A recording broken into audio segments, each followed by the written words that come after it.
আসসালামু আলাইকুম সবাইকে। আজকে আমরা মহাকর্ষ অভিকর্ষের র‍্যাপিড রিভিউ করব। অধ্যায়টা খুব সহজ, কিন্তু অনেকগুলো সূত্র আছে যেগুলো তোমরা প্যাচ লাগায় ফেলো। সো আমরা অন্যান্য র‍্যাপিড রিভিউর মতো আজকে খুব সহজে গুছায়া এই সূত্রগুলো দেখব। পাশাপাশি এই অধ্যায়ে অনেক সংখ্যাগত তথ্য আছে যেগুলো আমি সুন্দর মতো এখানে গুছায় দিছি, যেগুলো মনে রাখতে সুবিধা হবে। উপগ্রহের অনেক কিছু আছে যেই জিনিসগুলো একটু গুছায় পড়লে মনে থাকে। সো অন্যান্য চ্যাপ্টারের মতো আমরা যতটুকু যে জায়গায় কনসেপ্ট লাগে সেটা পড়বো, তাত্ত্বিক পার্টগুলো পড়বো এবং সহজে এই অধ্যায়টা খুব ফাস্ট একটা পড়া দিব, যেন এই অধ্যায়ের প্রত্যেকটা লাইন তুমি সহজে বুঝতে পারো। ওকে, সো আমরা বেশি কথা না বাড়াই আমাদের আজকের র্যাপিড রিভিউ সেটা শুরু করতে পারি। মহাকর্ষ অভিকর্ষ, তুমি অলরেডি দেখতেছো যে এখানে আমি সহজ অ্যানালাইসিস দিয়ে দিছি যে কোনখান থেকে প্রশ্ন বেশি আসে। সহজ কথা বলতে গেলে মহাকর্ষের যে সূত্র আছে, কোন জায়গায় দূরত্ব দ্বিগুণ করলে বল কেমন হবে, তারপর তোমাকে বলবে যে ভর দ্বিগুণ করলে বল কেমন হবে, এই টাইপের প্রশ্ন আসে। এরপরে সবচেয়ে বেশি প্রশ্ন আসছে জি এর মান, অর্থাৎ কোন জায়গায় গেলে জি এর মান কমবে, কোন জায়গায় গেলে জি এর মান বাড়বে, কত দূরত্বে গেলে জি অর্ধেক হবে, ওজন অর্ধেক হবে, এই টাইপের প্রশ্ন বেশি আসে। ওকে, সো এই দুটো জায়গা বেশি দেখবা। পাশাপাশি যেগুলো আছে আমি অলরেডি লিখে দিছি, যে প্রত্যেকটা সংজ্ঞা পড়বা, বিভব প্রাবল্য কি, মুক্তিবেগের বিভিন্ন জায়গায় মান কেমন আসে সেটা একটু পড়বা, ঠিক আছে। বিভিন্ন জায়গায় মান মুখস্থ করবা, আর গাণিতিক সমস্যা কি কি আছে আমি এগুলো লিখে দিছি, পড়তে পড়তে তুমি যাবা, আমি ক্লাসে আস্তে আস্তে বুঝাই দিব, সমস্যা নেই। আর এটা আমাদের অ্যাক্টিভ রিকলের জন্য, যে আমরা আসলে এই সিকোয়েন্সে আজকে পড়বো, এবং তুমি যখন রিভিশন দিবা তখন তোমার কাজ হবে কি এগুলো ধরে ধরে চিন্তা করা, যাচ্ছে আমার এই পড়াগুলো ছিল বা এই জিনিসগুলো থাকবে। সো এটা অ্যাক্টিভ রিকলের জন্য। এবার শুরু করি আমাদের মেইন পার্টটা। এই অধ্যায় শুরুতে আসছে পরন্ত বস্তু সূত্র। সহজ কথায় বলতে গেলে পরন্ত বস্তুকে একটা বায়ুশূন্য স্থান থাকবে, সেখানে একটা হাতি রাখলাম, একটা পিঁপড়া রাখলাম, দুজনকে ছেড়ে দিলে তারা একই সময় মাটিতে পৌঁছাবে। মানে কি, সমান সময় সমান দূরত্ব অতিক্রম করবে। 5 সেকেন্ড সময়ে দুইজনেই প্রায় 100 মিটার দূরত্ব অতিক্রম করে ফেলবে। এটাই পরন্ত বস্তু সূত্র। পরন্ত বস্তু সূত্র কে আমরা বলি কয়টা সূত্র আছে পরন্ত বস্তু সূত্র আছে তিনটা। কয়টা সূত্র আছে পরন্ত বস্তু সূত্র আছে তিনটা। প্রশ্ন এটা কে প্রদান করছে? প্রদান করছে বিজ্ঞানী গ্যালিলিও। আর আরেকটা কথা এটাকে প্রমাণ করছে কে, অর্থাৎ এর সত্যতা প্রমাণ করছে কে? প্রমাণ করছে নিউটন। কোন পরীক্ষার সাহায্যে? গিনি পালক পরীক্ষার সাহায্যে। আচ্ছা, এটা আমরা বলি সন কত সালে? 1589 সালে গ্যালিলিও প্রদান করছে, নিউটন প্রমাণ করছে। শর্তাবলী কি কি? শর্তাবলী এটা বায়ু শূন্য স্থান, বলছিলাম যে এখানে কোনো বাতাস থাকতে পারবে না। দুজনের আদিবেগ শূন্য, স্থির অবস্থান থেকে ছাড়ছি, এবং কি, এবং আমরা বলতে পারি যে তাদের উচ্চতা একই হইতে হবে, সব দুইজনকে সেম উচ্চতা থেকে ছাড়ছি। এটা পরন্ত বস্তুর। এবার তিনটা সূত্র দেখো। প্রথম সূত্রটা আমরা এইটা যেটা পড়ছি সেটাই, যে একই উচ্চতায় স্থির অবস্থান থেকে, অর্থাৎ ইউ সমান সমান 0 থেকে মুক্তভাবে পরন্ত সকল বস্তু সমান সময়ে সমান দূরত্ব, অর্থাৎ মুক্তভাবে ছেড়ে দিছি, সমান সময় এবার সমান দূরত্ব অতিক্রম করবে। গেল। দ্বিতীয় সূত্র কি, বাধাহীন পথে পরন্ত বস্তু নির্দিষ্ট সময় প্রাপ্ত বেগ যেমন ভি ওই সময়ের সমানুপাতিক, মানে কি ভি প্রপোর্শনাল টু টি, তাই না? এটা দ্বিতীয়। দেখো, এটা দ্বিতীয়। তৃতীয় কি, বাধাহীন পথে, প্রত্যেকটা কিন্তু বাধাহীন লিখে রাখছে, বাধাহীন পথে পরন্ত বস্তুর নির্দিষ্ট সময় অতিক্রান্ত দূরত্ব। অতিক্রান্ত দূরত্ব কি, এস। এটা ওই সময়ের বর্গের সমানুপাতিক, মানে কি S proportional to T square. সহজ কথা কিভাবে মনে রাখবা, দেখো ভি প্রপোর্শনাল টু টি, এখানে ভি এর পাওয়ার 1 আর টি এর পাওয়ার 1, 1 আর 1 2, দ্বিতীয় সূত্র। আর এখানে এস এর পাওয়ার 1 আর টি এর পাওয়ার 2, তাহলে সব মিলিয়ে কত হলো? 2 আর 1 3। তাহলে এটা কয় নাম্বার সূত্র? তৃতীয় সূত্র। তাহলে ভি প্রপোর্শনাল টু টি দ্বিতীয়, আর এস প্রপোর্শনাল টু টি তৃতীয়, S proportional to T square তৃতীয় সূত্র। তাহলে এই তিনটা আমাদের পরন্ত বস্তু সূত্র। সহজ কথা, মেইনলি এইগুলো থেকে চিন্তা করি তুমি করতে পারবা। এবার আসলে গ্রহ বিজ্ঞানীদের নাম প্রথম টাইকো ব্রাহে মঙ্গল গ্রহের গতিবিধি পর্যবেক্ষণ করেন। টলেমি পৃথিবী কেন্দ্রিক সৌরজগৎ মডেল প্রস্তাব করেন, আর জোহান কেপলার সূর্য কেন্দ্রিক সৌরজগৎ মডেল প্রস্তাব করেন। এছাড়া আর একজন বিজ্ঞানী ছিল, কে বলতো? এটা ভৌত জগৎ পরিমাপে। আমাকে বলবা যে সূর্য কেন্দ্রিক মডেল কে দিছে। মাথায় রাখবার, টলেমি টোলে গেছিল, টোলে গিয়ে ভুলভাল ব্যাখ্যা দিছে। ভুলভাল ব্যাখ্যা কি, যে পৃথিবীর চারিদিকে সূর্য ঘোরে, মানে কি পৃথিবী কেন্দ্রিক সৌরজগতের ব্যাখ্যা দিছিল। ওকে, আচ্ছা, এবার আসো আমাদের কাছে ইট, মানে এটা কেপলার, যে কেপলারের গ্রহ সম্পর্কিত সূত্র। উনি তিনটা সূত্র দিছে, যেটা আমরা মনে রাখবো কিসের সাহায্যে? ইটের সাহায্যে। একটা law of ellipse, law of area এবং ল অফ টাইম। আচ্ছা, তাহলে এলিপস কি, উপবৃত্তাকার সূত্র, অর্থাৎ পৃথিবী সূর্যের চারিদিকে উপবৃত্তাকার কক্ষপথে ঘুরছে। গেল। দ্বিতীয় সূত্র ক্ষেত্রফলের সূত্র। এটা সহজভাবে মনে রাখবা, সমান সময়ে সমান ক্ষেত্রফল অতিক্রম করে। এটা জাস্ট একদম সিম্পলি, যে গ্রহ এবং সূর্যের সংযোগকারী ব্যাসার্ধ রেখা। এটা তো বেশি এখন বোঝা লাগবে না তোমার। মেইনলি কথা আমি যদি তোমাকে বলি, এটা যদি তোমার সূর্য হয়, এটা যদি তোমার সূর্য হয়, এটা যদি সূর্য হয়, সূর্যের চারিদিকে এই যে সংযোগকারী রেখা দিয়ে, এই যে মনে করো 5 সেকেন্ডে, এই যে ধরো সূর্য, পৃথিবী এইটা, পৃথিবী এইখান থেকে এইখানে আসলো, এইখান থেকে এখানে 5 সেকেন্ডে আসলো, আবার মনে করো এইখান থেকে এইখানে 5 সেকেন্ডে আসলো, ঠিক আছে? তাহলে এই জায়গায় যে ক্ষেত্রফলটা হবে এইটা, আর এই যে ক্ষেত্রফলটা হবে দুজনের হচ্ছে সেম মান হবে, ধরো 10 মিটার স্কোয়ার 10 মিটার স্কোয়ার, এটাই তো সমান সময় সমান ক্ষেত্রফল। এবং এটাই হচ্ছে বেগ ও দূরত্বের মধ্যে সম্পর্ক স্থাপন করে কোনটা, দ্বিতীয় সূত্র বা ক্ষেত্রফল সূত্র। তৃতীয় হচ্ছে কি সময়ের সূত্র, যেটা আমরা বলি T square proportional to R cube, অর্থাৎ এটা হচ্ছে পর্যায়কাল, অর্থাৎ কতটুকু সময় হচ্ছে ঘুরে আসে, যেমন পৃথিবীর ক্ষেত্রে 365 দিন, আর এটা হচ্ছে আর কিউব, এই যে সংযোগকারী অর্থাৎ পৃথিবী থেকে ধরো সূর্যের দূরত্ব যেটা সেটা আর। তাহলে আমরা কি বলতে পারি, যত বেশি দূরত্ব থাকবে তত বেশি পর্যায়কাল, অর্থাৎ একটা গ্রহ সূর্যের যত কাছে তার হচ্ছে আর কম, আর তাহলে তার পর্যায়কালও কম। আর একটা গ্রহ সূর্য থেকে যত দূরে তাহলে তার আরও বেশি, তার পর্যায়কালও হচ্ছে বেশি হবে। এই জন্য একটা কথা বলা হয় যে পৃথিবী থেকে সূর্যের দূরত্ব যদি কমে যায়, বছরের দৈর্ঘ্য বাড়বে না কমবে। পৃথিবী থেকে সূর্যের দূরত্ব কমে গেছে মানে আর কমে গেছে, আর কমে গেলে আমাদের পর্যায়কাল বা পুরো যে ঘুরে আসার সময়, 1 বছর মানে কি, বছর মানে হচ্ছে পুরো সূর্যকে ঘুরে আসা। তাহলে দেখা যাবে হচ্ছে পর্যায়কাল কমে যাবে, মানে কি আগে 365 দিনে পুরো সূর্যকে ঘুরতো, এখন দেখা যাবে 200 দিনে ঘুরতেছে, পর্যায়কাল যেহেতু কমে গেছে, তার মানে বছরের দৈর্ঘ্য কমে যাবে। তাহলে পৃথিবী থেকে সূর্যের দূরত্ব কমে গেলে বছরের দৈর্ঘ্য কমে যায়, দূরত্ব বেড়ে গেলে বছরের দৈর্ঘ্য বেড়ে যায়। ওকে, এবং দেখো এই যে পর্যায়কালটা, এই পর্যায়কালটা কি হচ্ছে আমার ভরের উপর নির্ভর করতেছে। এই যে পর্যায়কাল কিন্তু ভরের উপর না, দূরত্বের উপর নির্ভর করছে। এবং কি বলা হচ্ছে, যত নিকটে থাকবে আবর্তনকাল তত কম, যত নিকটে আর কম আবর্তনকাল তত কম, বছরের দৈর্ঘ্য তত কম হবে। এই ব্যাপারটাই আমরা বলছি। এবার আসলে মহাকর্ষ সূত্র, এটা তোমরা অলরেডি জানো যে মহাকর্ষ সূত্র হচ্ছে দুটি মহাবিশ্বের যে কোনো বস্তু দুটির মধ্যে আকর্ষণ, একটা m1 ভরের একটা m2 ভরের, এবং তাদের মধ্যে যদি d দূরত্ব থাকে তাহলে তাদের সংযোজক সরলরেখা বরাবর, এই যে সংযোজক সরলরেখা বরাবর যে f বলটা কাজ করবে সেটা হচ্ছে কত, f সমান g into m1 m2 by d square. Okay, so এটা f proportional to m1 m2 inverse proportional d square এবং সংযোজক সরলরেখা বরাবর কাজ করছে। প্রশ্ন আসবে হচ্ছে যদি আমি দূরত্ব দ্বিগুণ করি তখন কত হবে, দূরত্ব দ্বিগুণ করলে বল হয়ে যাবে 1/4 গুণ। ওকে, এবং যদি বলা হয় প্রতিটি বল যদি আমরা ভর যদি দ্বিগুণ করি 2 ইন্টু 2, তাহলে বল কত গুণ হয়ে যাবে, 4 গুণ হয়ে যাবে। এই হচ্ছে আমাদের কাছে এখানে কথা। এবং এই যে আমাদের কাছে এই সূত্রটা আনছি, এই জি হচ্ছে কি, জি হচ্ছে আমাদের কাছে কি সর্বজনীন ধ্রুবক, তাই না, সার্বজনীন ধ্রুবক, মহাকর্ষীয় ধ্রুবক আমরা আসলে বলি। তো এই যে আমাদের কাছে জি আছে, এই জি কিন্তু কোনো কিছুর উপর চেঞ্জ করে না। এই জিটা হচ্ছে তোমার পৃথিবীর যে কোনো জায়গায়, পৃথিবীর যে কোনো জায়গায়, বা পৃথিবী না মহাকাশের যে কোনো জায়গায়, পুরো মহাবিশ্বের যে কোনো জায়গায় জি এর মান সেম থাকে, জি এর মান চেঞ্জ হয় না। তাহলে দেখো মহাবিশ্বের যে কোনো জায়গায় m1 m2 চেঞ্জ হচ্ছে না, দূরত্ব চেঞ্জ হচ্ছে না, তার মানে হচ্ছে কি যে এই যে এটা হচ্ছে কি, এটা হচ্ছে শুধুমাত্র কার উপর নির্ভর করতেছে, শুধুমাত্র হচ্ছে ভর এবং দূরত্বের উপর নির্ভর করতেছে। মানে বুঝছো যে মহাবিশ্বে আমি যদি ভর আর দূরত্ব চেঞ্জ করি তখনই শুধুমাত্র বলটা চেঞ্জ হবে, এছাড়া নিজে নিজে তো চেঞ্জ হচ্ছে না। এটা হচ্ছে মেইন কথা।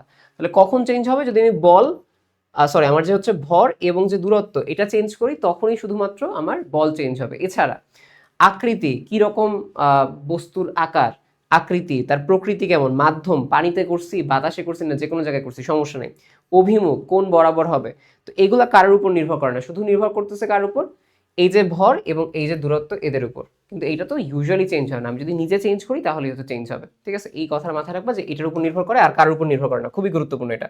মাধ্যমে অর্থাৎ পানিতে নিলে যা হবে এই একই দূরত্ব যদি রাখো তোমার বাতাসে নিলেও হচ্ছে একই হবে। এবং এইটা আসলে কেন আসে, এটা আসলে হচ্ছে জি মহাকর্ষীয় ধ্রুবক বা সার্বজনীন ধ্রুবকের কারণে নির্ভরশীলতা বলি। এটা কারো উপর নির্ভর করে না, জি হচ্ছে পৃথিবীর যে কোনো জায়গায় সব জায়গায় মানছে, পানি বাতাস কাঁচ যে কোনো জায়গায়। জি এর মান হচ্ছে 6.67 10⁻11 newton metre inverse two metre square kg inverse two. কিভাবে মনে রাখবো এটা দেখো, জি আমরা কি বলতে পারি আগে সূত্র থেকে, ওই যে জি m1 m2 d স্কোয়ার, এটাকে লেখা যায় f d square by m1 m2। F হচ্ছে কোনটা, নিউটন, মিটার স্কোয়ার এবং হচ্ছে কেজি ইনভার্স টু। ওকে, এবং এইটাকে যদি আমরা হচ্ছে মাত্রাটা লিখি, মাত্রায় এফ এর মাত্রা কত, M L T inverse two, D square কি হবে এল স্কোয়ার, m1 m2 কি হবে এম স্কোয়ার। তাহলে এটা হচ্ছে কি হবে, এম আর এম টু হলে কি হবে M inverse 1 L to the power cube আর টি ইনভার্স 2। ওকে, সো এইটা এগুলো কখনো মুখস্থ করবো না, বের করে নিবা। আচ্ছা, সো সংজ্ঞা হচ্ছে কি, একক ভর বিশিষ্ট দুটি বস্তুকণা একক দূরত্বে যে পরিমাণ বল দ্বারা পরস্পরকে আকর্ষণ করে তার সংখ্যাগত মানকে মহাকর্ষীয় ধ্রুবক বলে। মানে কি বলছে, যে এই যে একক ভর একক দূরত্ব থাকলে যে পরিমাণ বল পাবো সেই বলের মানই হচ্ছে কি এই মহাকর্ষীয় ধ্রুবক। গেল, এই হচ্ছে আমাদের কাছে মেইনলি এখানে কথা। এবার মহাকর্ষ বল কি, একটা আকর্ষণ বল, সবসময় আকর্ষণ মানে নিচের দিকে আনবে। সংযোগ সরলরেখা বরাবর ক্রিয়া করে দেখছি মাধ্যমের প্রকৃতির উপর নির্ভর করে না, যেহেতু জি প্রকৃতির উপর নির্ভর করে না, মাধ্যমটা যাই হোক একই থাকবে, ভরের গুণফলের সমানুপাতিক আমরা জানি এটা, এবং মধ্যবর্তী দূরত্বের বর্গের ব্যস্তানুপাতিক। এই হচ্ছে মহাকর্ষীয় বলের প্রকৃতি। এবার চলে আসে জড়তা ভর। জড়তা ভর বলতে বোঝানো হয় বস্তুর জড়তার পরিমাপ। তো আমরা এটাকে ইউজুয়ালি সূত্র দিয়ে লিখি হচ্ছে এম সমান সমান এফ বাই এ। ঠিক আছে, এম সমান সমান এফ বাই এ দিয়ে জড়তার ভর লেখা হয়। সেম জিনিসই জড়তা বা মহাকর্ষীয় ভর, ভরের কনসেপ্টে, বাট তোমাদের বইয়ের সংজ্ঞা অনুসারে। যে বস্তু জড়তা দিয়ে মাপা হয় হচ্ছে কোনটা, জড়তার ভর। আর মহাকর্ষীয় ভর হচ্ছে কোনটা, মহাকর্ষীয় ভর হচ্ছে এই যে মহাকর্ষ সূত্রে যে ভরটা আছে সেটা। তার মানে এমন ভর যার উপর মহাকর্ষীয় ক্ষেত্রে মহাকর্ষীয় টান নির্ভর করে, অর্থাৎ এমন ভর যার জন্য একটা ক্ষেত্রে মহাকর্ষীয় টান বা মহাকর্ষীয় বল নির্ভর করবে, তাকে বলা হয় মহাকর্ষীয় ভর। আর এটা তো আমরা বললাম এম সমান এফ বাই এ, আর এফ সমান G into M one M two divide by D square. Okay, তো মহাকর্ষীয় ভর কোনটা, মহাকর্ষ সূত্রে। জড়তার ভর কোনটা, এই নর্মাল যে এম সমান এফ বাই এ এর সূত্রে। আচ্ছা, এবার আসা হচ্ছে মহাকর্ষীয় ক্ষেত্র এবং ক্ষেত্র প্রাবল্য। তো এই জিনিসটা হচ্ছে কি, আমার কাছে হচ্ছে একটা মনে করো ভর আছে, আমার কাছে কি আছে, আমার কাছে হচ্ছে একটা ভর আছে। এই ভরের আশেপাশে যে অঞ্চল জুড়ে কোনো আরেকটা ভর আনলে সেটা হচ্ছে আকর্ষণ করবে, তাহলে সেই অঞ্চলটাকে বলা হয় হচ্ছে মহাকর্ষীয় ক্ষেত্র। অর্থাৎ একটা দেখো আমি কিন্তু ওয়ার্ডগুলো স্পেসিফাই করে রাখি যেন তোমার বুঝতে সুবিধা হয়।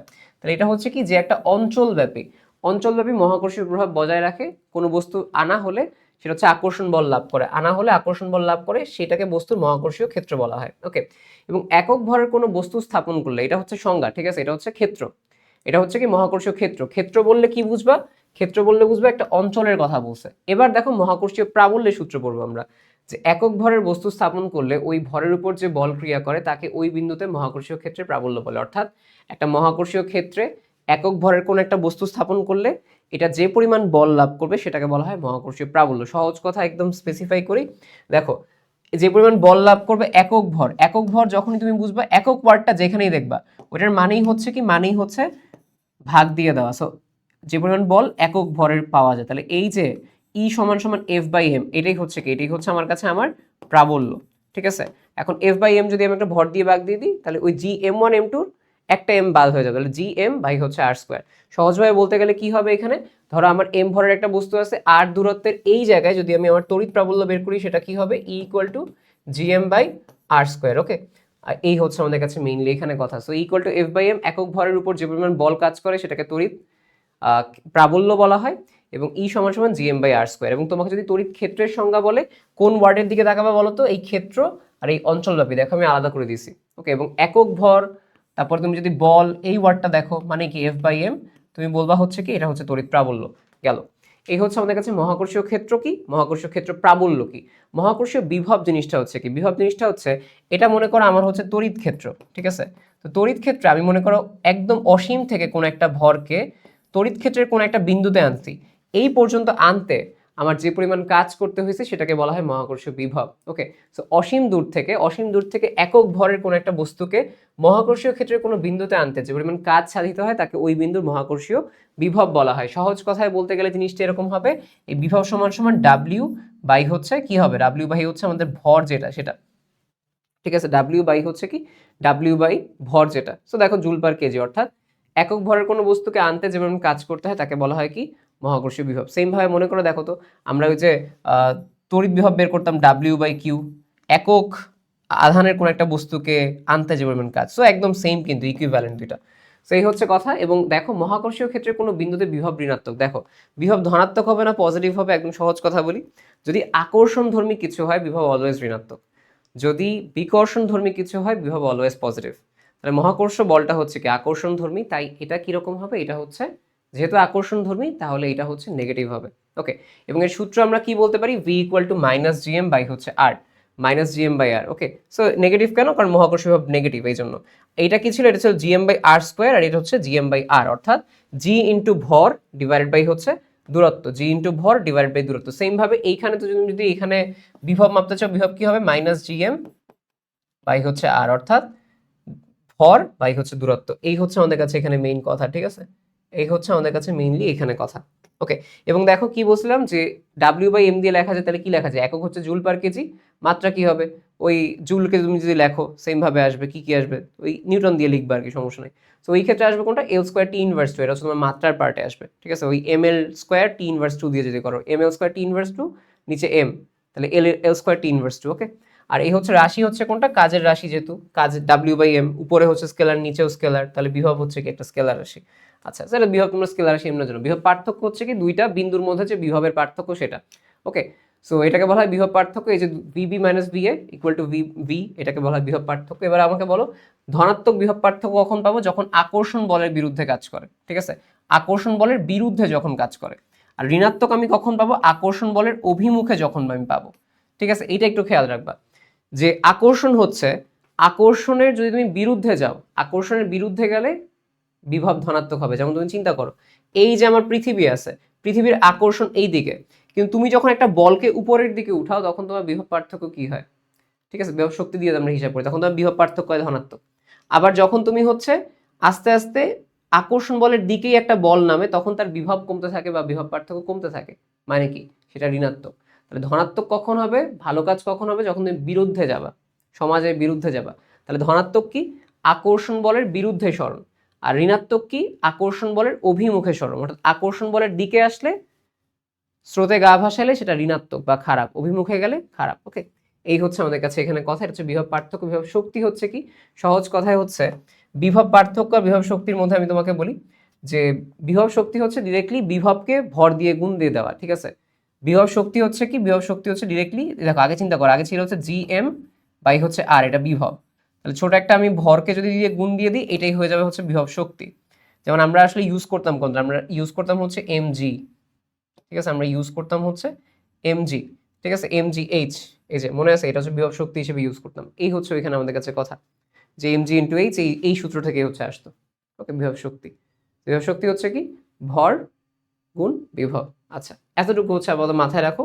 তিনটা জিনিস আমরা বললাম। এবার আসছে হচ্ছে প্রাবল্য বিভবের মধ্যকার সম্পর্ক। সব কিন্তু সূত্র বেসিসে। দূরত্ব সাপেক্ষে বিভবের পরিবর্তনের হারকে প্রাবল্য বলে। দেখো ই সমান সমান কি, ই সমান সমান হচ্ছে মাইনাস ডিভি বাই ডিআর, মানে কি দূরত্বের সাপেক্ষে বিভবের পরিবর্তনের হার, এটাকে বলা হচ্ছে কি, এটাকে বলা হচ্ছে প্রাবল্য। দেখছো, তাহলে ই এবং ভি এর মধ্যে আমরা সম্পর্ক কিন্তু পেয়ে গেছি। এখান থেকে আরেকটা একক পাই, ভোল্ট পার মিটার। কার একক, প্রাবল্যের একক। শেষ। এতটুকু যে সূত্রটা মাথায় রাখো, খুব একটা ইম্পর্টেন্ট না। ফাঁপা গোলকের ক্ষেত্রে বিভব এবং প্রাবল্য। ফাঁপা গোলক মানে হচ্ছে যে মাঝখানে, এগুলো কিন্তু সব সূত্র বেসিস, আমি তোমাকে দেখা দিচ্ছি। ফাঁপা গোলক হচ্ছে কোনটা, এটা একটা ফাঁপা গোলক। ঠিক আছে, ফাঁপা গোলকের তিনটা জায়গা আছে। একটা হচ্ছে ফাঁপা গোলকের বাইরে একটা দূরত্বে, একটা তার পৃষ্ঠে, একটা হচ্ছে তার ভেতরে। তুমি যদি ফাঁপা গোলকের বাহিরে চলে যাও, কেন্দ্র থেকে আর দূরত্বে চলে গেছো, কেন্দ্র থেকে কতটুকু, এটা হচ্ছে আর দূরত্ব, তাহলে এই জায়গাটায় তার যে প্রাবল্য হবে সেটা কত হবে, জিএম। চিন্তা করো, জি ইন্টু ভর বাই দূরত্ব স্কোয়ার, এটা ছিল বিভব, সরি তোমার হচ্ছে প্রাবল্য। আর বিভব কি হবে, মাইনাস জি ইন্টু ভর বাই দূরত্ব, দূরত্ব মাইনাস জি ইন্টু ভর বাই হচ্ছে দূরত্ব, তাই না, শুধু দূরত্ব ছিল। আচ্ছা, তাহলে এই যে ফাঁপা গোলকটা আছে, এই ফাঁপা গোলকটার ভর কত, এই ফাঁপা গোলকটার ভর হচ্ছে এম। ওকে, আচ্ছা তাহলে কি হবে এই জায়গায়, জিএম বাই আর স্কোয়ার, এটা হচ্ছে তড়িৎ প্রাবল্য। আর বিভব কি হবে, মাইনাস জিএম বাই আর, অর্থাৎ এই দূরত্বটাই নিছি আমি। আচ্ছা, পৃষ্ঠের ক্ষেত্রেও সেম হবে। পৃষ্ঠে আমি ধরলাম যে এটার ব্যাসার্ধ হচ্ছে এ, এর ব্যাসার্ধ হচ্ছে কত, এই বৃত্তের ব্যাসার্ধ এ, তাহলে কি হবে, তড়িৎ প্রাবল্য হবে জি ইন্টু এম বাই দূরত্ব square, G into M by A square. আচ্ছা, বিভব কি হবে, minus G into M by দূরত্ব, minus G into M by হচ্ছে এ। ঠিক আছে, একদম সেম, কিন্তু কোনো প্যারা নেই। সমস্যা হয় হচ্ছে যখন তুমি ভেতরে চলে যাও, সবগুলো কেসে এক্সেপশন ভেতরে গেলেই হয়। একটা ফাঁপা গোলকের ভেতরে তড়িৎ প্রাবল্য শূন্য হয়, সেম ভাবে স্থির তড়িতে গিয়েও কিন্তু তুমি পড়ছিলে যে ফাঁপা গোলকের ভেতরে তড়িৎ প্রাবল্য শূন্য। একটা ফাঁপা গোলকের ভেতরে যে কোনো জায়গায় তুমি যাও তড়িৎ প্রাবল্য শূন্য। কিন্তু একটা ফাঁপা গোলকের ভেতরে যে কোনো জায়গায় যদি তুমি বিভব মাপতে চাও, এই সকল জায়গায় বিভব কার সমান হবে, পৃষ্ঠের বিভবের সমান হবে। মনে করো পৃষ্ঠের বিভব আসছে হচ্ছে 50, ঠিক আছে, তাহলে ফাঁপা গোলকের ভেতরেও যে কোনো জায়গায় বিভব কত হবে, 50ই থাকবে, অর্থাৎ মাইনাস জিএম বাই এ। এই জায়গায় মাইনাস জিএম বাই এ থাকলে ভেতরেও মাইনাস জিএম বাই এ। ঠিক আছে, বাহিরে কিন্তু অর্থাৎ পৃষ্ঠ থেকে এই পর্যন্ত কিন্তু সব সেম, মানে একদম কমন সূত্র, ভেতরে গিয়ে খালি এক্সেপশন। সেম ভাবে যখন আমি নিরেট গোলকে আসবো, এই দুইটা জায়গায় সেম। নিরেট গোলক মানে কি, ভেতরে একদম সব আমরা বলি যে ম্যাটেরিয়ালস আছে। তো এই অবস্থায় যদি আমরা যাই বাহিরে, বাহিরের এই জায়গায় আমরা কি পাবো, বাহিরের এই জায়গায় আমার যে হচ্ছে তড়িৎ প্রাবল্য জিএম বাই আর স্কোয়ার, এখানে বিভব পাবো হচ্ছে মাইনাস জিএম বাই আর, এই আর হচ্ছে দূরত্ব। ঠিক আছে, এই এতটুকু আর। তো পৃষ্ঠে কতটুকু পাবো, জিএম বাই এ স্কোয়ার, এ হচ্ছে ব্যাসার্ধ। আর পৃষ্ঠে যদি আমি বলি যে এই পৃষ্ঠে হচ্ছে বিভব কত পাবো, মাইনাস জিএম বাই হচ্ছে এ, তড়িৎ প্রাবল্য হচ্ছে GM by A square R minus GM by A. Same এই সূত্র আর এইখানের সূত্র সেম, জাস্ট কাহিনী হচ্ছে কি ভেতরের কেসে চেঞ্জ হয়ে যায়। ভেতরে তুমি যে কোনো জায়গায় ধরো, এই যে কেন্দ্র থেকে আর দূরত্বে, এটা ছিল কেন্দ্র থেকে বাহিরে আর দূরত্বে, তো যদি কেন্দ্র থেকে আর দূরত্বে তোমার এই জায়গাটায় তড়িৎ প্রাবল্য মাপতে চাও, সেটা কি হবে, GM by A cube into R. A হচ্ছে কি ব্যাসার্ধ আর আর হচ্ছে কি কেন্দ্র থেকে কতটুকু দূরত্ব। ঠিক আছে, আর তুমি যদি এই জায়গায় বিভব মাপতে চাও, এটা হচ্ছে সবচেয়ে বিদঘুটে সূত্র, সেটা হচ্ছে কোনটা, minus GM divide by 2a cube 3a square minus R square. দরকার নেই, এটা খুব একটা বেশি আসেও না। ঠিক আছে, এ তো বুঝছো এ হচ্ছে কোনটা, সো এই জায়গায় কি minus GM by 2a cube 3a square minus হচ্ছে আর স্কোয়ার, এই সূত্রটা সবচেয়ে বেশি কম আসে। সেটা নিয়ে টেনশন করার কারণ নেই। মানে বুঝছো, তোমার আসলে মেইনলি পড়তে হচ্ছে কোনটা বলি, এই দুটা সূত্র। আর এই সূত্র পড়া লাগবে না কেন, কারণ ভেতরে প্রাবল্য শূন্য, আর এটার যে মান, এটার মানটা হচ্ছে পৃষ্ঠের মানের সমান। তার মানে ফাঁপা নিয়ে কোনো প্যারা নেই, ফাঁপাটাই বেশি আসে। বাট নিডেটের ক্ষেত্রে যদি একান্তই মুখস্থ করতে চাও, এইটা আর এইটা তোমাকে মুখস্থ করতে বাদ বাকি সেম। আশা করি বুঝতে পারছো। সো এই হচ্ছে আমাদের কাছে কথা। এবার অভিকর্ষজ ত্বরণ জিনিসটা হচ্ছে কি, অভিকর্ষজ ত্বরণ হচ্ছে আমাদের পৃথিবীর যে মহাকর্ষ আমরা বলি, যেটা পৃথিবী আছে, তাহলে পৃথিবীর এই জায়গায় যে ই বের করা, সেটাই হচ্ছে আমাদের অভিকর্ষজ ত্বরণ, তাই না? ই ই যেটা বের করা, সো এটাই হচ্ছে কি, এটা হচ্ছে অভিকর্ষজ ত্বরণ। অর্থাৎ অভিকর্ষের টানে মুক্ত হয়ে পরন্ত বস্তুর বেগ বৃদ্ধির হারকে আমরা অভিকর্ষজ ত্বরণ বলি, কতটুকু পড়তেছে সেটা। এবং নির্ভরশীলতা হচ্ছে এটা স্থানের উপর নির্ভরশীল, কিন্তু বস্তুর উপর নির্ভরশীল নয়। যেমন আমি জাস্ট তোমাকে কিছুক্ষণ পরে দেখাচ্ছি, এই যে আমাদের কাছে মনে করো জি, অর্থাৎ এই জায়গায় তড়িৎ প্রাবল্য বের করা, পৃথিবীর ক্ষেত্রে পৃষ্ঠে তড়িৎ প্রাবল্য বের করা, এটি হচ্ছে আমার কাছে এখানে অভিকর্ষজ ত্বরণ। পৃষ্ঠেও না, আমি অন্যান্য জায়গায় বের করবো, বাট বলতেছি আর কি জি এর বেসিক সংজ্ঞার মাঝখানে। তাহলে এই জায়গায় কি হবে, এটা যদি আমার মনে করো আর দূরত্বে হয়, এটা যদি আর দূরত্বে হয়, তাহলে জি সমান সমান কি হবে, এই যে জি সমান সমান কি হবে, জি সমান সমান হবে জি এম বাই হচ্ছে কি আর স্কোয়ার, তাই না? এটাই হচ্ছে কি, এটাই হচ্ছে আমার অভিকর্ষজ ত্বরণ। কি বলা যায়, G inversely proportional to R square. অর্থাৎ একটা জায়গার দূরত্ব যত বেশি হবে, দূরত্ব বাড়লে তার কি হয়ে যায়, তার হচ্ছে অভিকর্ষজ ত্বরণ কমে যায়। দূরত্ব কমলে অভিকর্ষজ ত্বরণ কি হয়ে যাবে, বেড়ে যাবে। এই হচ্ছে এখানে আমাদের কাছে কথা, ঠিক আছে? এবং আদর্শ মান কত, পৃথিবী 45 ডিগ্রি অক্ষাংশে জি এর মানটা আদর্শ ধরা হয়। এবং যেহেতু জি হচ্ছে কি, জি চিন্তা করো, জি হচ্ছে ত্বরণ, একদম সহজ না, আমার মনে আছে ত্বরণ, জি ছিল হচ্ছে অভিকর্ষজ ত্বরণ, ত্বরণের একক কি হবে, মিটার পার সেকেন্ড স্কোয়ার, মাত্রা কি হবে, এলটি ইনভার্স 2। তার মানে হচ্ছে এই অভিকর্ষজ ত্বরণটা হচ্ছে কি, একটা প্রাবল্য, একটা প্রাবল্য যেটা হচ্ছে একটা পরন্ত বস্তুর বেগ বৃদ্ধি করে, জি হিসেবে কাজ করে। এটা তোমরা জানো অলরেডি, অভিকর্ষজ ত্বরণ জিনিসটা হচ্ছে কি, এখানে বেশি কথা বলার কিছু নাই। জি ইনভার্সলি আর স্কোয়ার। আচ্ছা, মহাশূন্যচারীর ওজন হচ্ছে কোনটা, মহাশূন্যচারীর যে ওজনহীনতা, এটাই বলা হয় যে মহাশূন্যচারীরা যখন থাকে মহাকাশযানে, তখন তারা কি করে, ওজনহীনতা ফিল করে, ঠিক আছে? একটা নির্দিষ্ট উচ্চতায় তারা হচ্ছে একটা কক্ষপথে প্রদক্ষিণ করে, বৃত্তাকার গতির জন্য মহাশূন্যযানের পৃথিবীর কেন্দ্রের দিকে ওই উচ্চতায় জি এর মানের সমান একটা ত্বরণ হয়। এই অবস্থায় মহাশূন্যযানের দেয়ালের সাপেক্ষে মহাশূন্যযানের ত্বরণ, অর্থাৎ যখন একটা মহাশূন্যযান চলতেছে, ঠিক আছে, তখন তার এই ঘূর্ণন গতির জন্য হচ্ছে জি আর জি কাটাকাটি হয়ে যায়, পৃথিবীর দিকের জি আর তার বাইরের দিকের জি দুইটা মিলে জিরো হয়ে যায়।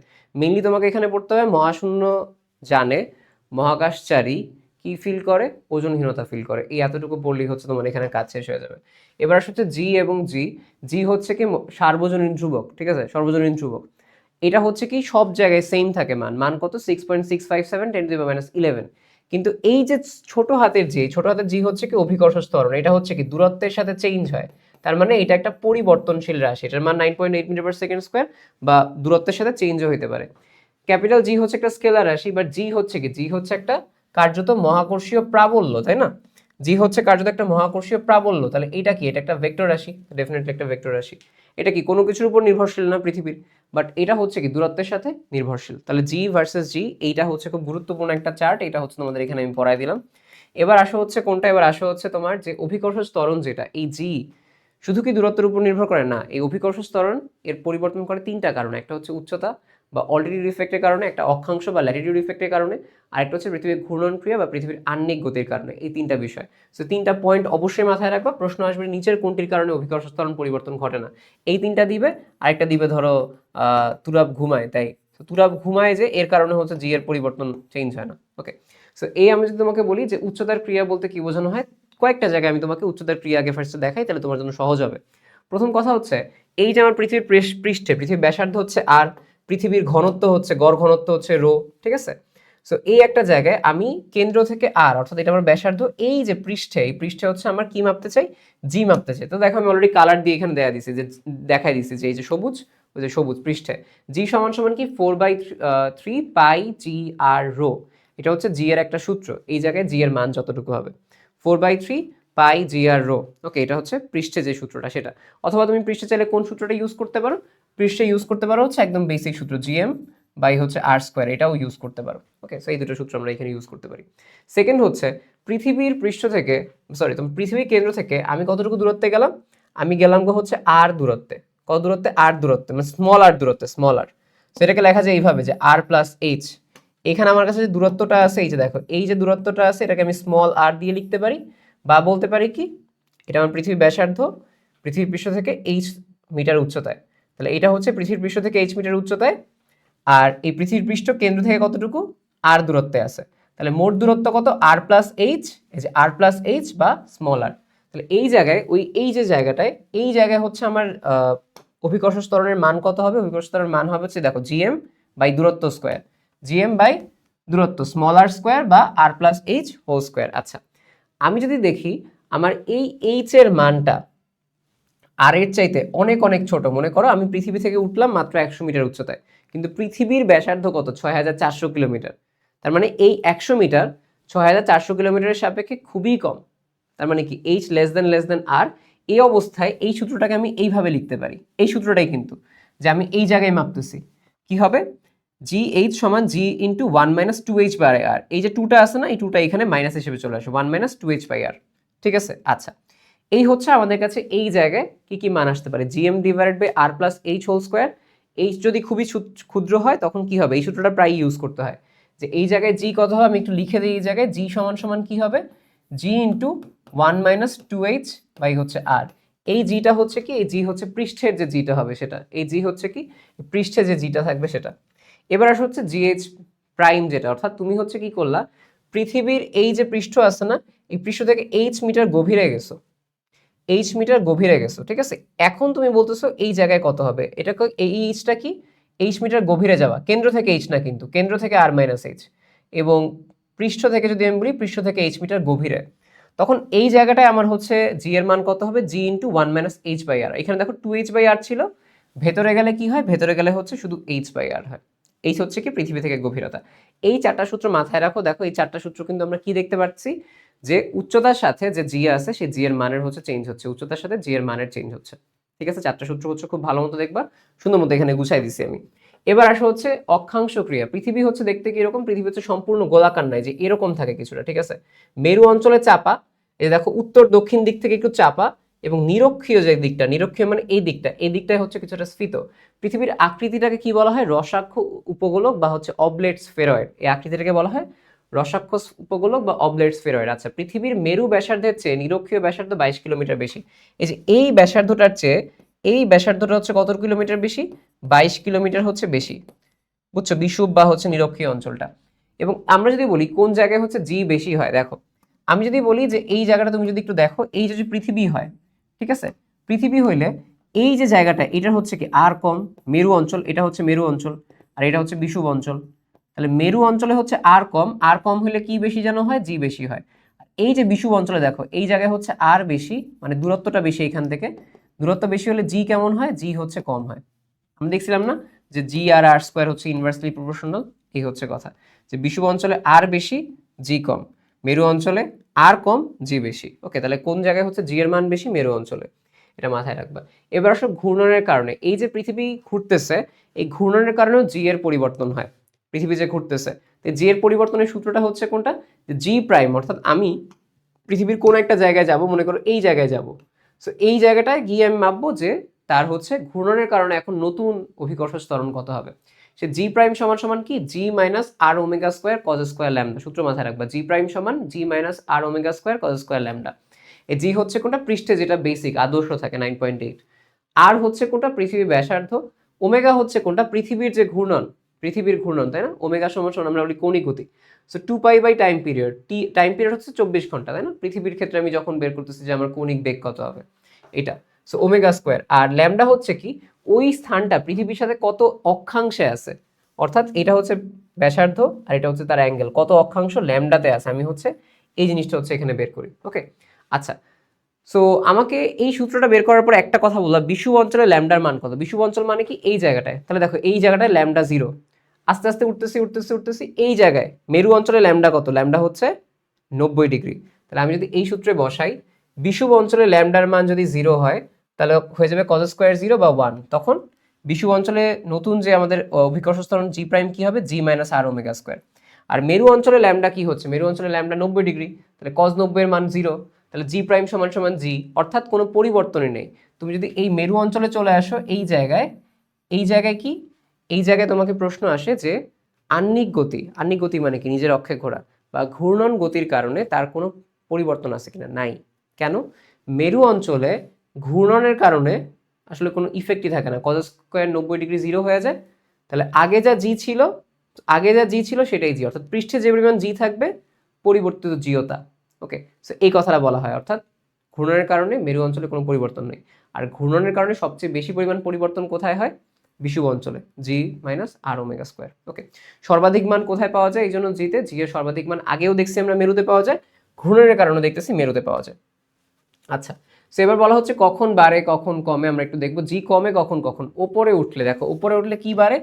আর হচ্ছে বাড়ে, আর বাড়লে কি হবে? জি কমবে। ওকে, আচ্ছা এবার যদি আমি বলি নিচে নামলে, অর্থাৎ পৃথিবী থেকে যখন তুমি নিচে নামতেছো, এই যে পৃথিবী থেকে নিচে নামলে আমরা কি দেখছিলাম, যে পৃথিবী থেকে যখন তুমি ভেতরের দিকে যাবে তখনও তার জি কমবে। এই যে এই জায়গা থেকেও একটু তুমি খেয়াল করো, পৃথিবী থেকে ভেতরে যাইতেছো, এখানে 9.8, এখানে কিন্তু এমন না যে তোমার অভিকর্ষ ত্বরণ বেড়ে যাবে, এই জায়গায় কিন্তু কমে যাবে। ঠিক আছে, এই যে এই জায়গায় দেখো জি 1 - h/r, এই এইচটা বাড়লে এই বিয়োগফলের মান বাড়বে, তো এটা পরবর্তী তোমার হচ্ছে কি হবে? বিয়োগফলের মানটা কমবে আর কি, দেন হচ্ছে এটা তোমার ছোট হয়ে যাবে। সোজা কথা এটাই যে সর্বাধিক পরিমাণ অভিকর্ষ ত্বরণ পৃষ্ঠে পাওয়া যায়। তোমার উপরে গেলে অভিকর্ষ ত্বরণটা কমে, নিচে গেলে অভিকর্ষ ত্বরণটা কমে, এটা মাথায় রাখবা। ঠিক আছে, এই হচ্ছে কথা। ভেতরে গেলে মেরু অঞ্চল থেকে বিষুব অঞ্চলে আসলে, এটা তুমি অলরেডি জানো, মেরুতে হচ্ছে বেশি, বিষুব অঞ্চলে কম, তাহলে জি হচ্ছে কমে যাবে। ঘূর্ণনের কারণে বিষুব অঞ্চলে বেশি কমে, এই যে ঘূর্ণন যেহেতু হচ্ছে এই জায়গাটায় সবচেয়ে বেশি পরিমাণ কি আমাদের জি এর মানটা কমতেছে, দেখো জি 9.8 থেকে অনেক বেশি কমতেছে। এই কথাগুলো হচ্ছে এখানে আসছে, মানগুলো মুখস্থ করে। মেরু অঞ্চলে জি এর মান 9.832, বিষুবীয় অঞ্চলে 9.780, ক্রান্তীয় 9.789, আদর্শ হচ্ছে 9.80665, এটা সবগুলো মুখস্থ করবা। ঠিক আছে, এটা ঢাকা অঞ্চলে হচ্ছে 9.7835, রাজশাহীতে হচ্ছে 9.790। সো একবার করে দেখবা, একবার করে মুখস্থ করবা। ঠিক আছে, লিখবা একবার করে, তাহলে দেখবা সহজে মনে থাকবে, আসতে পারে এগুলো।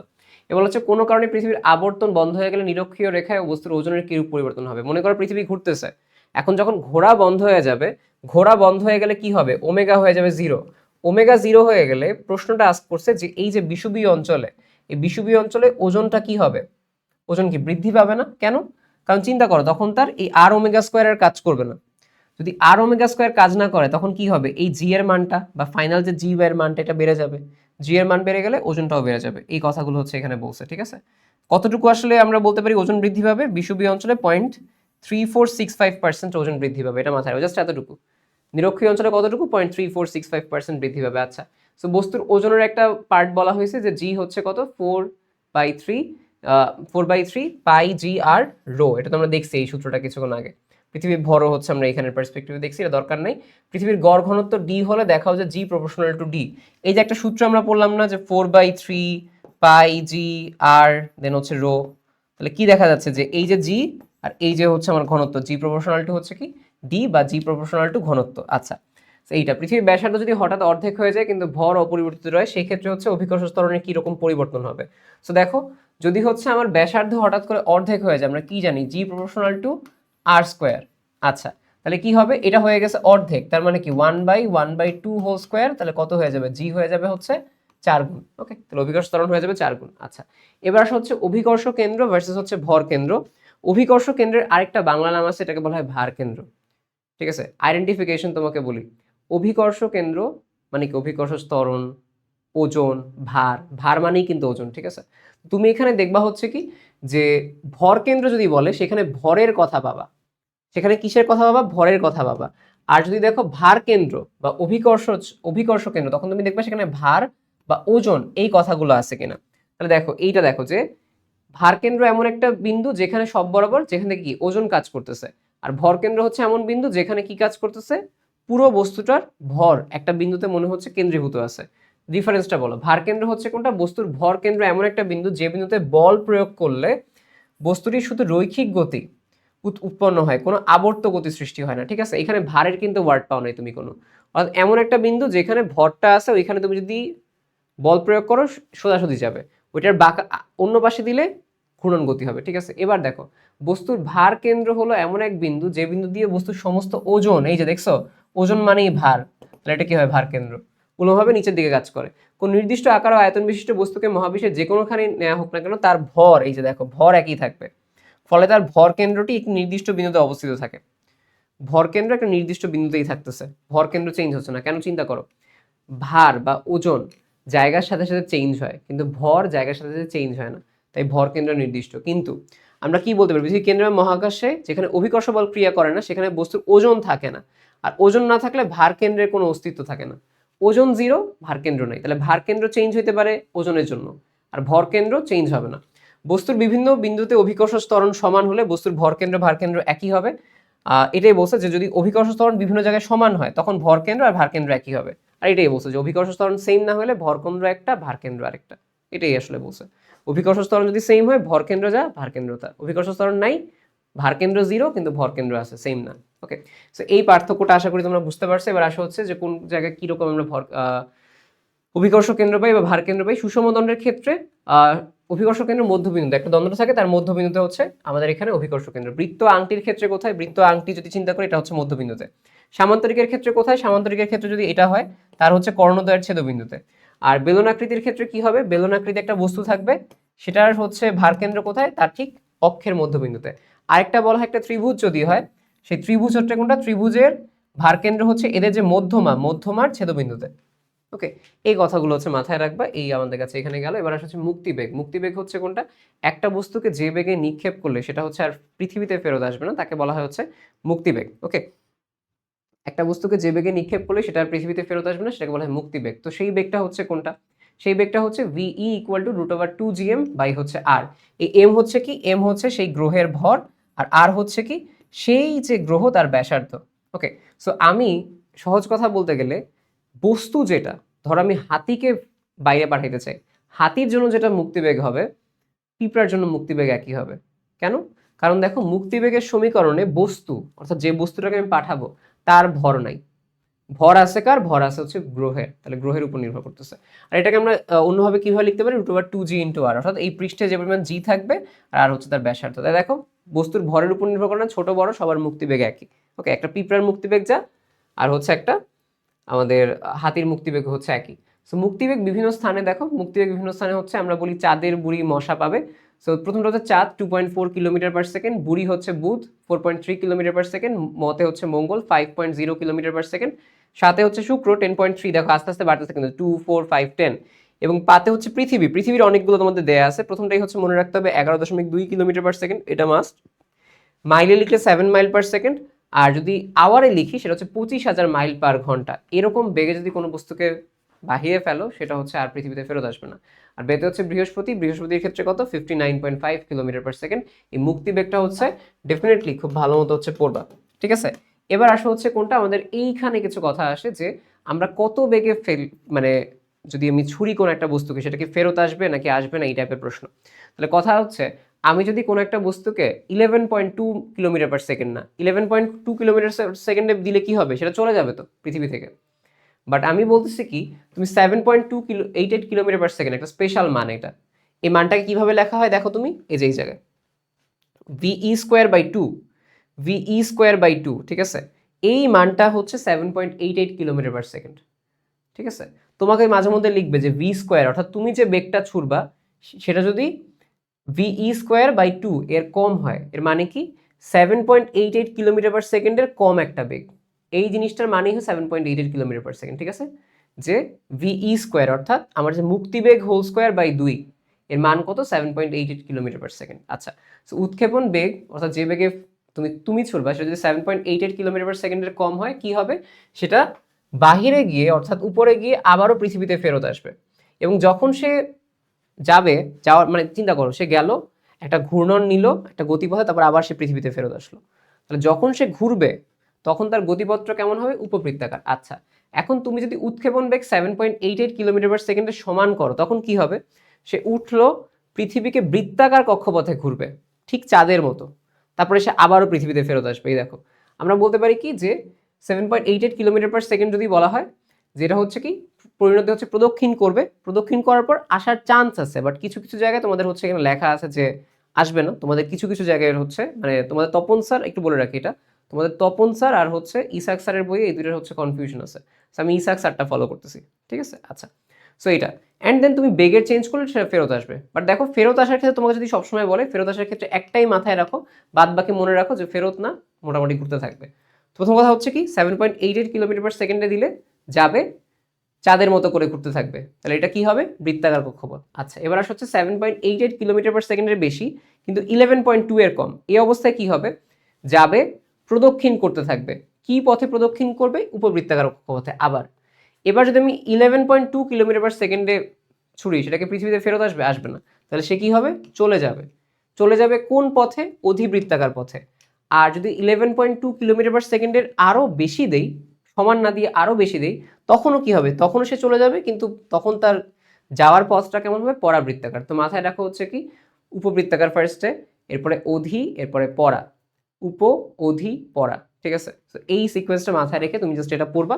সো প্রদক্ষিণ করবে, এটাকে বেগ চেঞ্জ করলে সে আবার ফেরত আসতে পারে, ঠিক আছে, বেগ চেঞ্জ করে ফেরত আসতে পারে, বাট এরা হচ্ছে চলে যাবে। ওকে, তো এই জিনিসটা তুমি আপাতত মাথায় রাখবা, ফেরত আসবে জাস্ট ওইটা মনে রাখলেই হচ্ছে তোমার কাছে হয়ে যাবে। আচ্ছা, এবার হচ্ছে এই যে মুক্তিবেগ, এই মুক্তিবেগটা কোন কোন কাজে ব্যবহার করা হয়। মুক্তিবেগ থেকে আমরা হচ্ছে বস্তুর গবেষণা করি। কি ধরনের গবেষণা একটু তোমাকে বলি। আমাদের এই মহাবিশ্বের সৃষ্টি বা গ্যাস, এগুলো নিয়ে আলোচনা করতে পারি। যেমন তোমাকে বলি যে স্বাভাবিক তাপমাত্রা ও চাপে হাইড্রোজেনের যে আরএমএস বেগ, সেটা হচ্ছে 1.6 কিলোমিটার পার সেকেন্ড। ওকে, পৃথিবী সৃষ্টির সময় কি ছিল, পৃথিবী সৃষ্টির সময় হচ্ছে তাপমাত্রা অনেক ছিল। পৃথিবী যখন সৃষ্টি হয় তখন অনেক তাপমাত্রা ছিল, এবং তাপমাত্রা বেশি থাকায় তখন এই যে হাইড্রোজেন বা এদের এদের আরএমএস বেগ ছিল 4 থেকে 5 কিলোমিটার পার সেকেন্ড। কেন চিন্তা করো, আমরা কি জানি, সি সমান সমান √3RT/m। তাপমাত্রা যত বেশি থাকবে আরএমএস বেগ তত বেশি। তো পৃথিবী যখন সৃষ্টি হয় তখন পৃথিবী অনেক উত্তপ্ত ছিল। তো যেহেতু উত্তপ্ত ছিল, ওই সময় হাইড্রোজেনের আরএমএস বেগ অনেক বেশি ছিল, এবং এতটাই বেশি ছিল সেটা হচ্ছে পৃথিবীর মুক্তিবেগ 11.2-কে ছাড়াই গিয়ে পৃথিবী থেকে বের হয়ে গেছে। এই জন্য পৃথিবীতে হাইড্রোজেন, হিলিয়াম এদের কি নাই, এদের হচ্ছে পরিমাণটা কম। বুঝতে পারছো, এটাই বলছে যে পৃথিবীর ভর কম দেখে আমরা কি জানি যে আমাদের মুক্তিবেগ হচ্ছে, এখানে তুমি আসো, কই আমরা এখানে কি দেখছি বলো, মুক্তিবেগ আরেকবার দেখাই, দেখো কি বলছিলাম। মুক্তিবেগ যেটা, মুক্তিবেগ হচ্ছে যে যার হচ্ছে ভরের উপর নির্ভর করতেছে, ভর কম হলে মুক্তিবেগও কম হবে, তাই না, √2gm/r, এটা তো আমরা দেখতেছি এখানে। তো এখানে আরেকবার লিখি আমি তোমাকে, আমার যে মুক্তিবেগটা, মুক্তিবেগ হচ্ছে কত, √2gm/r, ভালো কথা, ঠিক আছে। এখন এই যে জায়গাটা আছে, তুমি চিন্তা করো, পৃথিবীর ভর কম তাই তার মুক্তিবেগ কম। মুক্তিবেগ কম হওয়ার কারণে পৃথিবী যখন উত্তপ্ত ছিল, এই জন্য তার যেই আরএমএস বেগটা এতটাই বেশি ছিল যে এটা হচ্ছে মুক্তিবেগকে ছাড়াই গিয়ে পৃথিবী থেকে বের হয়ে গেছে। ওকে, কিন্তু সূর্যের ক্ষেত্রে কি হয়, সূর্যের ক্ষেত্রে হচ্ছে সূর্যের ভর অনেক বেশি, তাহলে সূর্যের ক্ষেত্রে মুক্তিবেগ অনেক বেশি হওয়ার কথা, কিন্তু এই মুক্তিবেগ সমপরিমাণ বেগ এই হাইড্রোজেন, হিলিয়াম অর্জন করতে পারে নাই, তাই হচ্ছে সেটা ছাড়তে পারে না। এটাই বলছে যে ভর বেশি বলে মুক্তিবেগ বেশি, হালকা গ্যাস এই জন্য সূর্য ধরে রাখতে পারে। ওকে, তাহলে সূর্য এই জন্য হালকা গ্যাস ধরে রাখতে পারে, কেন ধরে রাখতে পারে, তার মুক্তিবেগ বেশি দেখে। পৃথিবী কেন ধরে রাখতে পারে না, তার হচ্ছে মুক্তিবেগ কম দেখে। ওকে, এটাই বলছে মহাজগতের বস্তুসমূহে বিভিন্ন গ্যাসীয়, তরল, কঠিন পদার্থের উপস্থিতি সম্বন্ধে স্পষ্ট ধারণা এবং জ্ঞান লাভ করা যায় হচ্ছে এই যে আমাদের কাছে মুক্তিবেগ আছে এটার সাহায্যে। আচ্ছা, মহাকর্ষ সূত্রের ব্যবহার কিরকম, আমরা বলি প্রাকৃতিক সম্পদ অনুসন্ধান করা যায়। বিশেষ করে পৃথিবীর যে গড় ঘনত্ব সেটা হচ্ছে 5.5 × 10³ কেজি/কিউব, মনে রাখবা। সো আমরা যখন কোনো একটা জায়গায় গিয়ে দেখি যে এই জায়গায় জি এর মান বেশি, এই যে জি এর মানটা বের করে আমরা বের করি যে কোন জায়গায় ঘনত্ব বেশি। দেখলাম যে পৃথিবীর এই জায়গায় ঘনত্ব বেশি, এর মানে হচ্ছে কি যে পৃথিবীর এই জায়গায় বেশি পরিমাণ সোনা বা হচ্ছে রূপা এগুলো পাবো। সো আমরা দেখি যে পৃথিবীর কোন জায়গায় ঘনত্ব বেশি, যে জায়গায় ঘনত্ব বেশি সেই জায়গায় হচ্ছে সোনা রূপা বেশি পাওয়া যাবে। আচ্ছা, এছাড়া মহাকর্ষ সূত্র কোথায় ব্যবহার করা হয়, আগেটা কি ছিল তুমি আমাকে বলো। এটা ছিল কিন্তু এই যে এটা ছিল কিন্তু তোমার বস্তু গবেষণা কার ক্ষেত্রে, এটা বস্তু গবেষণা ছিল হচ্ছে এই যে মুক্তিবেগ এদের ব্যবহার। এটা আসছে হচ্ছে মহাকর্ষ সূত্রের ব্যবহার, প্রাকৃতিক সম্পদ অনুসন্ধান। আর এবার আসছে হচ্ছে কৃত্রিম উপগ্রহের মাধ্যমে যোগাযোগ। কৃত্রিম উপগ্রহ আমরা যেটা পাবো, ডেফিনেটলি পাবো। আমাদের উপগ্রহ দুই টাইপের আছে, একটা স্বাভাবিক, একটা কৃত্রিম।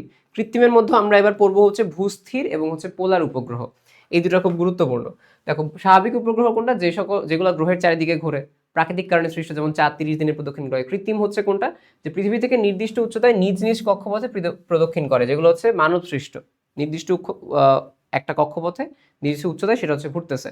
ভূস্থির উপগ্রহ হচ্ছে কোনটা, ভূস্থির অর্থাৎ পৃথিবীর সাপেক্ষে তাকে স্থির লাগে। কেন লাগে বলতো, সেও 24 ঘন্টায় ঘুরতেছে, আমাদের পুরো পৃথিবীও 24 ঘন্টায় ঘুরতেছে। মানে কি, যে সকল উপগ্রহ পৃথিবী থেকে দেখে স্থির লাগে এবং যার আবর্তনকাল পৃথিবীর আবর্তনকালের সমান, মানে পৃথিবীও 24 ঘন্টা একবার ঘুরে আসে, ওই উপগ্রহটাও 24 ঘন্টায় ঘুরে আসে, এই জন্য তাকে দেখতে আমার স্থির লাগে, এটাকে বলা হয় ভূস্থির উপগ্রহ।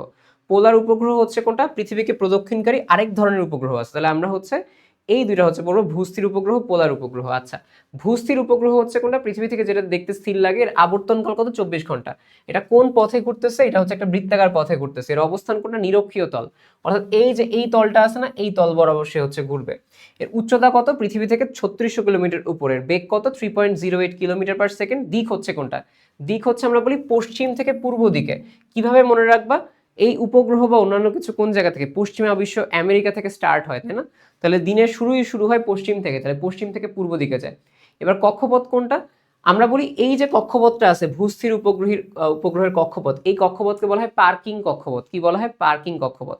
এবং আরেকটা ডেফিনেশন দেওয়া হয় যে কক্ষপথের আবর্তনকাল 24 ঘন্টা, সেই কক্ষপথকে বলা হয় পার্কিং কক্ষপথ। ওকে, তাহলে আমরা কি বলতে পারি যে ভূস্থির উপগ্রহের আবর্তনকাল 24 ঘন্টা দেখে এর কক্ষপথকে পার্কিং কক্ষপথ বলা হয়। এবং পৃথিবী থেকে মনে করো এটা একটা স্যাটেলাইট, তো পৃথিবী থেকে একটা সংকেত গেল, আবার সেই সংকেতটা পৃথিবীতে আসতে এই সব মিলায় পুরোটা করতে সময় লাগে হচ্ছে 1/4 সেকেন্ড। ওকে, এবং এই যে জিনিসটা, এই কৃত্রিম উপগ্রহের উচ্চতা, অর্থাৎ কৃত্রিম উপগ্রহের এই যে উচ্চতা আছে এবং এই কৃত্রিম উপগ্রহের বেগ, এগুলো হচ্ছে কৃত্রিম উপগ্রহের ভরের উপর নির্ভর করবে। অর্থাৎ একটা ভারী ভরের 100 কেজি ওজনের একটা কৃত্রিম উপগ্রহ নাও আর 20 কেজি নাও, সেমই হবে। দেখাচ্ছি কিছুক্ষণ পরে যে ভূস্থির উপগ্রহের বেগ আর উচ্চতা এই জায়গায় লেখা আছে, তোমরা নোটে পাবা, বুঝছো, যে এটা হচ্ছে ভরের উপর নির্ভর করে না। এবার আসলে এদের ব্যবহার দেখবা, আবহাওয়ার পূর্বাভাস, আকার সম্পর্কে জানা যায় পৃথিবীর, সমুদ্রের গভীরতা মাপা যায়, গুরুত্বপূর্ণ এটা। ওকে, বিভিন্ন অঞ্চল থেকে বেতার, এটা রিলে স্টেশন, ওই যে বললাম না, যায় ফার্স্টে এরপর আবার আসে, একটা রিলে স্টেশন হিসেবে কাজ করে। সো বিভিন্ন বিকিরণ তার প্রভাব, অর্থাৎ সেই জায়গায় ইউভি এক্সরে কি অবস্থায় আছে সেটা জানা যায়। প্রতিরক্ষার জন্য ইউজ করা যায়, চায়না ইউএস এত স্ট্রং হয়েছে প্রতিরক্ষা এই পার্টগুলো দিয়ে। খেলাধুলা ব্রডকাস্ট করা যায়, গ্রহ নক্ষত্রের গঠন সম্পর্কে গবেষণার কাজে। তোমাদের মনে আছে টেলিস্কোপগুলো দেখতাম যে আমরা জ্যোতির্বিজ্ঞানে, তো টেলিস্কোপগুলো কিন্তু এই সকল জায়গায় স্থাপন করা আছে। মহাজাগতিক রশ্মি বা বিভিন্ন রশ্মির উৎস সম্পর্কে ধারণা করা যায়, মানে গবেষণা বা অন্যান্য কাজে ইউজ করা যায়। এবার আসলে ভূস্থির উপগ্রহের আমরা বলি যোগাযোগ ব্যবস্থায় কি ব্যবহৃত হয়? সিনকম স্যাটেলাইট, এটাকে বলা হয় সিনক্রোনাস কমিউনিকেশন স্যাটেলাইট, যেটা একটা ভূস্থির উপগ্রহ। এটা রিলে ট্রান্সমিটার ব্যবহার করা হয়। রিলে মানে কি? যাবে আবার আসবে, মানে ওইটা কি, এটা একটা রিলে হিসেবে কাজ করতেছে। এটা দিয়ে আবহাওয়ার পূর্বাভাস দেখাচ্ছে এবং কি বলছে, সংকেত প্রতিফলিত হয়ে এই যে 36,000 × 2 যাবে আসবে, 36,000 উপরে গেল আসলো, এই 72,000 কিলোমিটার অতিক্রম করতে সময় লাগে 1/4 সেকেন্ড, যার সাহায্যে আমরা রেডিও টেলিভিশন যদি চালাই খুব একটা সমস্যা হবে না। এই 1/4 সেকেন্ডের ডিলেতে এটা 1/4 সেকেন্ড ডিলে হয়, ঠিক আছে, আসতে।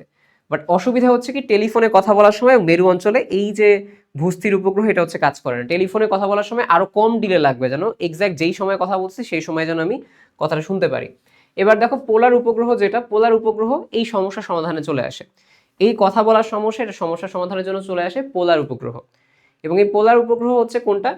এই বরাবর না গিয়ে সেটা হচ্ছে কি, সেটা হচ্ছে উত্তর দক্ষিণ আবর্তন করতেছে মেরু মধ্যতলে। দেখছো অবস্থান কোথায়? মেরু মধ্যতল, এটা হচ্ছে মেরু অঞ্চল, তাহলে মেরুর মধ্যতলে এইভাবে ঘুরতেছে। এটার আবর্তনকাল কত? 24 ঘন্টা। এটা খুব ফাস্ট ঘুরে, এটা হচ্ছে 110 মিনিট। ওকে, এর উচ্চতা কত? 700 থেকে 800 কিলোমিটার। বই আরেক জায়গায় দেওয়া আছে 500 থেকে 800, যেটা দাও সমস্যা নেই, অপশন অনুপাতে দেখবা। আর দিক হচ্ছে কোনটা? উত্তর থেকে দক্ষিণ, তাহলে উত্তর থেকে দক্ষিণ, ঠিক আছে, উত্তর থেকে দক্ষিণের দিকে যাবে। এবং দেখো এইটার হচ্ছে, ধরো এটা স্যাটেলাইট, তাহলে এইখান থেকে সংকেত যাবে আবার আসতে সময় লাগবে কতটুকু? সময় লাগবে 1/100 সেকেন্ড, যেখানে ভূস্থির উপগ্রহের লাগতো 1/4 সেকেন্ড।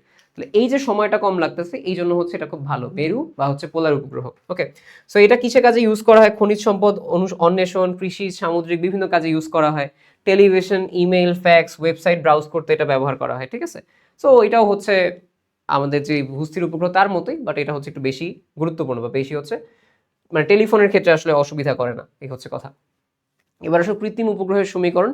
কৃত্রিম উপগ্রহ যে ঘুরতেছে তার বেগ কি হবে? বেগ হবে হচ্ছে √gm বাই হচ্ছে r। সেটা একটু তোমাদের বলে রাখি কি আসবে এটা। এই যে মনে করো কৃত্রিম উপগ্রহটা এইখানে, হ্যালো, সো এটা হচ্ছে বেগ হচ্ছে v, তাহলে এই বেগ v কত হবে? কেন্দ্র থেকে তার যে দূরত্ব যদি স্মল r ধরি, ঠিক আছে, তাহলে কি হবে? √gm by r। আর যদি আমি ধরি যে এই r সমান সমান কি, ব্যাসার্ধ যোগ h উচ্চতায়, ব্যাসার্ধ যোগ h উচ্চতায়, এই এইচটা হচ্ছে কি, যে কত উচ্চতায় আমাদের কাছে এই ভূস্থির উপগ্রহটা আছে, ঠিক আছে, সূত্রটা পড়ে ফেলবা। So gm by r equal to √gm r plus h। আচ্ছা, সো এবার যদি আমি বলি এই ভূস্থির উপগ্রহের পর্যায়কাল বা হচ্ছে আবর্তনকাল কত, সেটা কত হবে? 2π বাই ওমেগা। ওমেগা কার? এই যে পর্যায় আমরা বলি যে ভূস্থির উপগ্রহ তার, তো ওমেগা সমান সমান কি, ওই v বাই r দিয়ে করবা তুমি। তারপরে v হচ্ছে এই, আর r হচ্ছে কি দূরত্ব যেটা, সো এই সেম দূরত্ব হচ্ছে আবার নিবা, এই দূরত্ব আবার নিবা।